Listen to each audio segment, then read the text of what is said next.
Je bežné, že ľudia navštívia lekára, až keď je neskoro. Starať by sa však o svoje zdravie mali aj preventívne. Preto regionálny úrad verejného zdravotníctva zriadil v Partizánskom poradňu zdravia pre všetkých, ktorým záleží na svojom zdravotnom stave počas celého roka. Poradňa zdravia je poradňa určená na prevenciu srdcovo-cievnych chorôb, čiže je určená predovšetkým zdravým ľuďom vo všetkých vekových kategóriách, ktorí majú záujem vedieť niečo o svojom zdraví a chcú niečo preto urobiť, aby to zdravie u nich zostalo aj zachované. Ale určite je vítaný v podstate človek v každom veku. Okrem bezplatného vyšetrenia krvi, zmerania tlaku či telesnej hmotnosti zhodnotia odborné pracovníčky všetky rizikové faktory, ktoré človeka ohrozujú. Na základe toho poradia klientovi, čo musí zmeniť vo svojej životospráve. Poradňu však navštevujú aj tí, ktorí by napríklad radi schudli. S prichádzajúcou jarou navyše doktorka Štovčíková radí, čo by ľudia nemali v starostlivosti o seba zanedbať.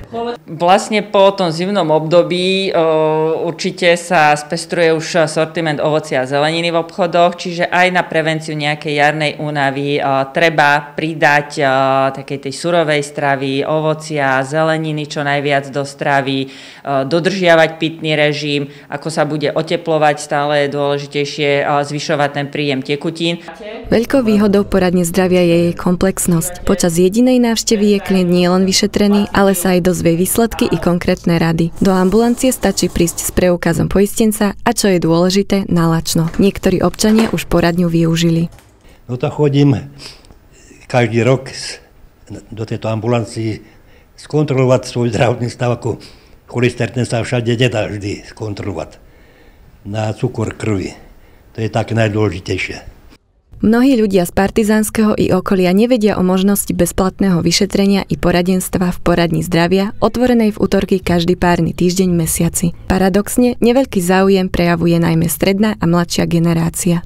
Viete o tom, že v Partizánskom funguje poradňa zdravia? Nie, neviem. Práve preto, že sme určení na primárnu prevenciu, tak by skutočne mali prísť hlavne tí mladší ľudia, ktorí sa často tvária, že keď nebudem vedieť, že mi niečo je, tak s tým nemusím nič robiť, čo samozrejme nie je ten správny prístup, pretože ak nejaký problém mám, tak ma skôr či neskôr dobehne.